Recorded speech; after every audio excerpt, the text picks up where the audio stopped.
Kriovliacija arba gydymas šalčiu tai yra šio amžiaus atradimas ir inovacija. Nepiktybinių krūties darinių kriovliacija Amerikoje yra patvirtinta jau 20 metų ir šiandien mes turim galimybę tą atlikti ir Lietuvoje. Kuom šis gydymo būdas yra ypatingas, tai yra minimaliai invazinis gydymo būdas ir pacientui iš tikrųjų yra daug privalumų. Pirmiausia, nereikalinga bendra nejautra. Pacientui įdūrus su plonyte datyte nepadaromas joks pjūvis, navikas sunaikinamas pakankamai greitai ir atsikėlus pacientas keliauja namo ir praktiškai užmiršta apie tą darinį krūtyje. Manau, kad tai yra ateities gydymo būdas ir verta jį pasirinkti.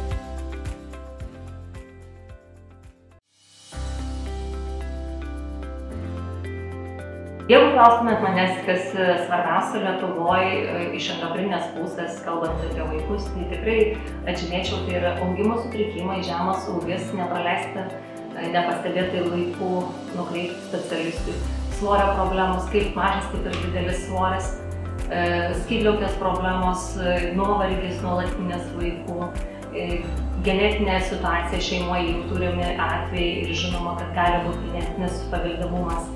Taip pat lytinio brendimo sutrikimai, kaip ankstyvas, taip ir vėlyvas brendimas. Savalaikis lytinis brendimas vaikams yra labai svarbus daugelio aspektų, ne tik tai organizmo hormonų gamyba, tačiau ir subrendimas kaulinės, raumeninės masės, kaulinio tankio kaupimas.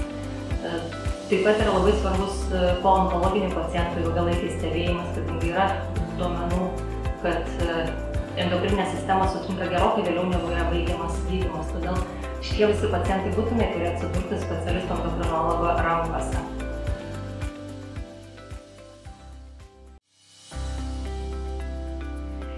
Anemija arba mažakraujystė yra nustatoma bent kartą gyvenime didžiajai daliai žmonių.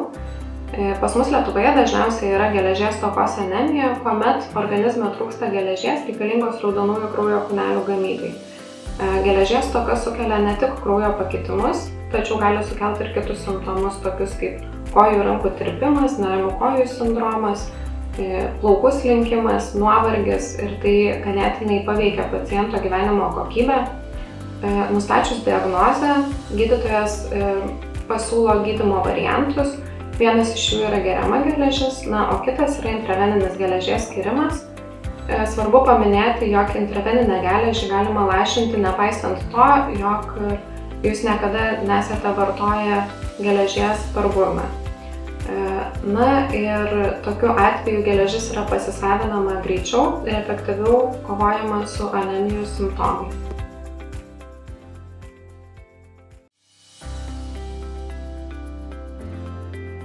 Pastaraisiais dešimtmečiais išsivysčiusiose šalyse vis daugėja lėtinių uždegiminių procesų ir lėtinių ligų vystymas. Onkologija, diabetas, širdies kraujagyslių ligos. Ir tam didžiausią įtaką turėjo pasikeitęs gyvenimo būdas, tai yra sumažėjęs fizinis aktyvumas ir mityba. Itin perdirbto maisto vartojimas, kuriame gausu sočiųjų riebalų, omega-6 ir cukrų, bei mažas skaidulinių medžiagų, omega-3 riebalų rūgščių ir mikroelementų, bei žalingi įpročiai sąlygoja medžiagų apykaitos sutrikimus bei lėtinių procesų vystymas. Angioin klinikoje atliekame ypatingai tikslius kraujo ląstelių tyrimus, riebalų rūgščių, vitamino D ir gliukoto hemoglobino, kuris remiantis galime nustatyti diabeto progresavimą, lėtinių uždegiminių procesų vystymąsi bei imuniteto aktyvumą. Turėdami ypatingai gilią patirtį ir remiantis kraujo tyrimais galime subalansuoti maistinės medžiagas, kurios ir taps sveikatos prevencijos sprendimu.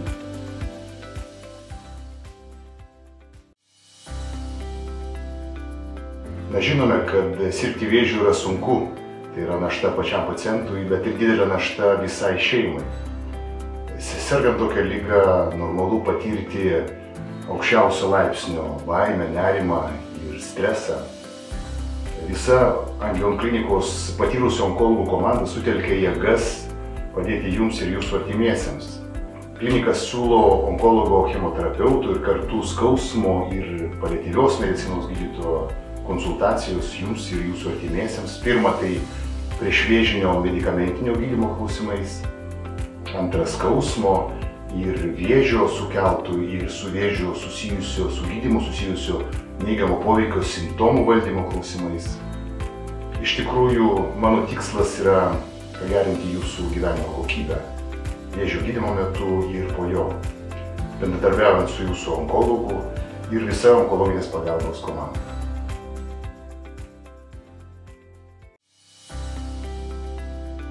Viena iš hematologijos sričių yra krešėjimo sutrikimai. Krešėjimo procesas išties yra sudėtingas ir labai kompleksinis.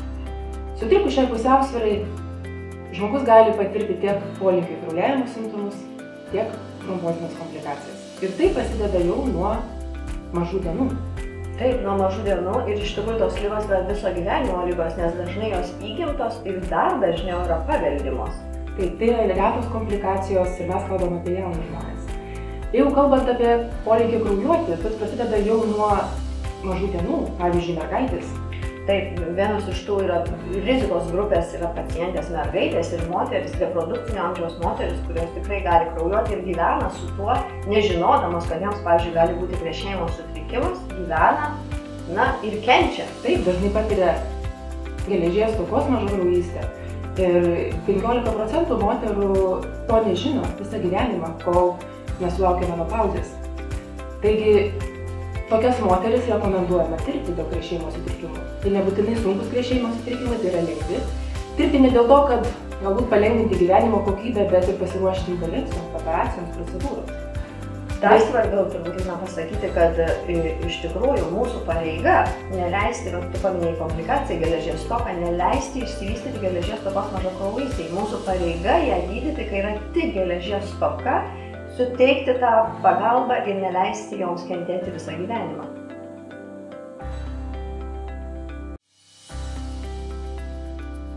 Moteris patiriančias akušerinės komplikacijas, avariniai persileidimai, nepalanki nėštumo eiga. Taigi tos moteris turbūt irgi taip pat turėtų būti tiriamos. Taip, o iš vaikų pusės, jeigu kalbėti apie kitą pusę, trombozės, irgi labai svarbu žinoti, kad vis tik medicinos progresas yra toks didelis ir trombozės patiria ir vaikai. Kodėl? Nes mes esame labai progresyvūs ir galime pagydyti vaikus, kuriems vėliau gali išsivystyti trombozė kaip komplikacija. Taip, miokardo infarktas, insultas jauname amžiuje, tai neturėtų būti laikoma norma, jeigu nėra kitų nepriklausomų rizikos veiksnių. Todėl labai kviečiama tuos pacientus išsitirti, išsiaiškinti rizikos veiksnius ir perspėti, kad tokių įvykių nebūtų.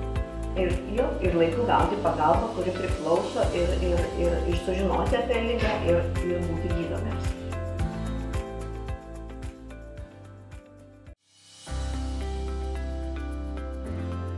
Kas ypatingai svarbu gydant onkologinės ligas sergantį pacientą? Moksliniai tyrimai suteikia mums žinias apie tai, kad kiekvienas onkologinį ligą sergantis pacientas turi tam tikrų individualių ypatumų. Panašu, kad sprendimas tokiam pacientui turėtų būti individualizuotas, personalizuotas. Ir multidisciplininis požiūris į pacientą, multidisciplinė komanda, kuri yra Angion klinikoje, sudaro patį geriausią planą būtent tam pacientui konkrečiai individualizuoti.